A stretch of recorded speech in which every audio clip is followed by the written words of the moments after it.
Good day, grade 9 learners! Welcome to our English class. Before we start our lesson for today, please take note of the following reminders.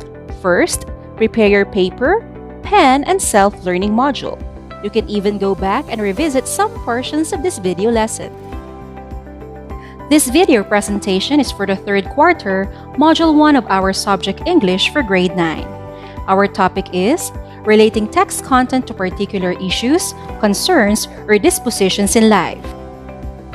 Here is our most essential learning competency. Determine the relevance and truthfulness of the ideas presented in the material viewed. What you need to know. We have 3 learning objectives for this lesson. The first one is determine the relevance and the truthfulness of the ideas presented. Second, relate text to particular issues, concerns, or dispositions in life. And finally, analyze literature as a means of understanding and changing values in a changing world. What's in? Are you good at guessing? Then, this is a good activity for you. Guess the right word. In this game, you will unlock some unfamiliar words in the poem by supplying the missing letters. You will be given 5 seconds for each item. Let's begin. The first word is, it means to form pus or suppurate of a wound.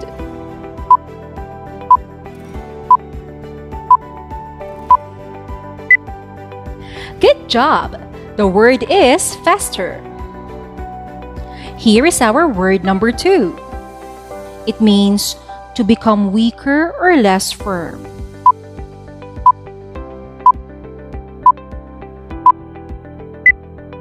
Correct! The word for this one is sag.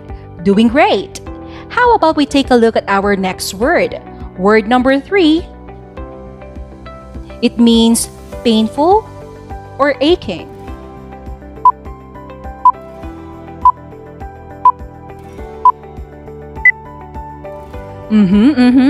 Did you get it? The answer is sore. We now go to our 4th word. Look at the word. It means to put off an action or event to a later time.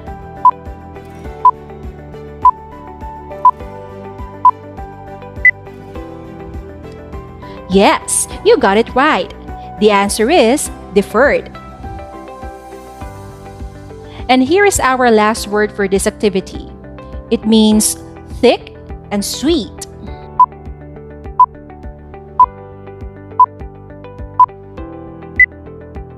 Yum, yum, yum! The right word for this one is syrupy. And there you go. That's the end of our Guess the Right Word activity. Did you get a perfect score? If not, then don't worry because we still have more activities in this lesson. Today, we are going to read a poem written by James Mercer Hughes, popularly known as Langston Hughes. And together, let's find out why the poem is entitled Dream Deferred. Let us meet the person who wrote the poem.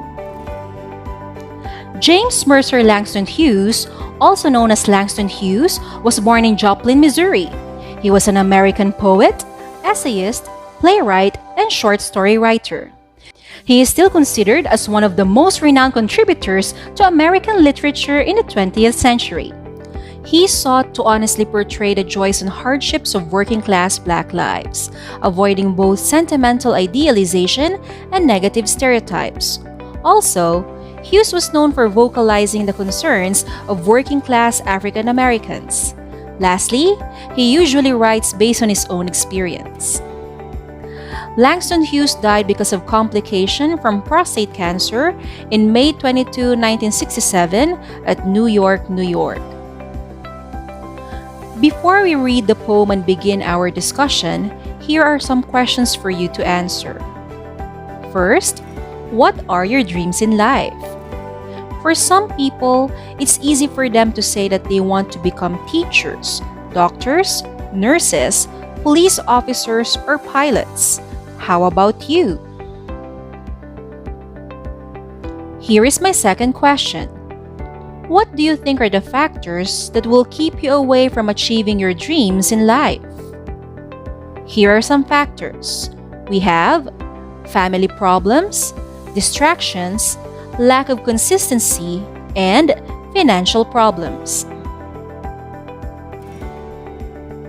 Now, we are about to read the poem. Just remember that you can click the pause button if you wish to read and understand the poem well. Dream Deferred by Langston Hughes. What happens to a dream deferred? Does it dry up like a raisin in the sun? Or fester like a sore and then run? Does it stink like rotten meat? Or crust and sugar over like a syrupy sweet? Maybe it just sags like a heavy load. Or does it explode?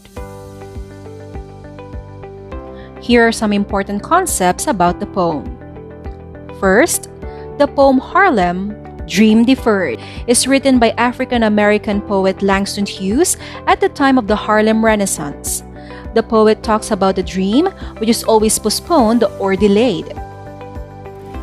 Second, the dream that is being referred to in the poem is that of equality and freedom for the African Americans who have been discriminated against on the basis of their color in America for ages.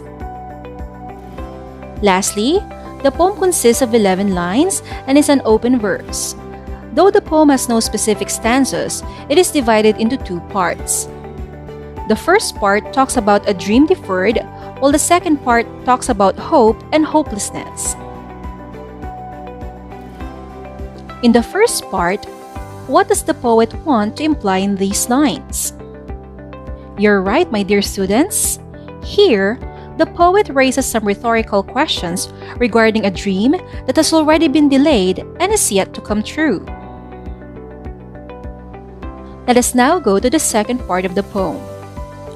What does the poet want to show in these lines? You're right once again. Here, the poet shows hopelessness. Let's analyze each line of the poem and infer meanings. The poem begins with a direct question. What happens to a dream deferred?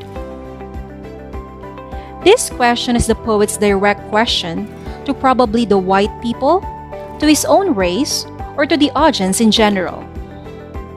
The poet uses similes to compare his dream deferred with a number of things that rot up because of delay, like a raisin in the sun, fester like a sore, stink like rotten meat, and crust and sugar over like a syrupy sweet. Does it dry up like a raisin in the sun? In this part, the poet gives the readers vivid imagery of what he feels is happening to him, as he has not yet seen his dream fulfilled. Or fester like a sore and then run. Here, the poet compares his disappointment to a sore, which festers and oozes, thoroughly giving his readers an understanding of the depths of his disgust. Does it stink like rotten meat? Or crust and sugar over like a syrupy sweet? The poet's next questions about how it smells suggest two possible endings for this dream deferred. First is that, like a piece of meat left to rot, it would just continue to get worse and worse the longer their hope for equality was denied. The second option is that it would simply crust over. People would become used to living in separate societies and become comfortable living their own lives. Maybe it just sags like a heavy load. These lines suggest that he feels the heavy weight of the many years he and his ancestors would wait for others to see them as equal. Hughes felt the heavy burden of this weight upon his shoulders. It had already been 90 years since the African American people were freed and given rights as human beings. Or does it explode? In the last line, the poet fears that the dream which has been delayed for ages may explode or shatter away. He implies with this line that something is about to happen. It is clear that the author believes that the African American people cannot tolerate the way they have been treated in society for much longer. What to do? After exploring the ideas and concepts of the poem, let us have a short practice exercise. Find out the meaning of each verse by answering the questions below. Write your answers on a piece of paper. Question number 1. What did you observe on verses 1 to 3?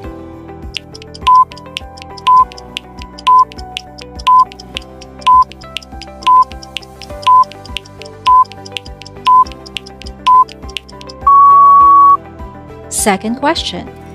How about verses 4 to 5? Why did Langston Hughes use the words faster and soar in the poem?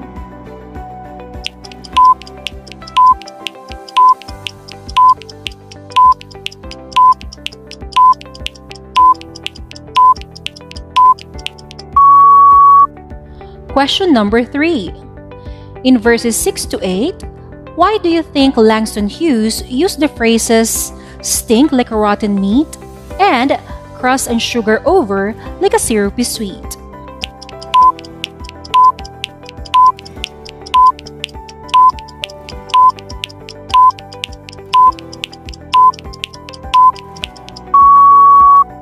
Fourth question. What does the poet want to convey in verses 1 to 2?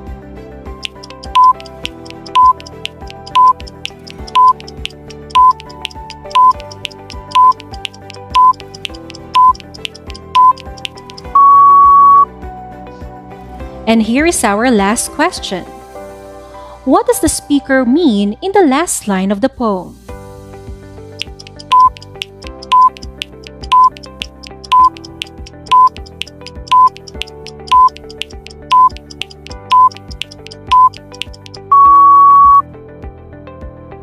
Learners, please refer to your self-learning module for the rest of the activities.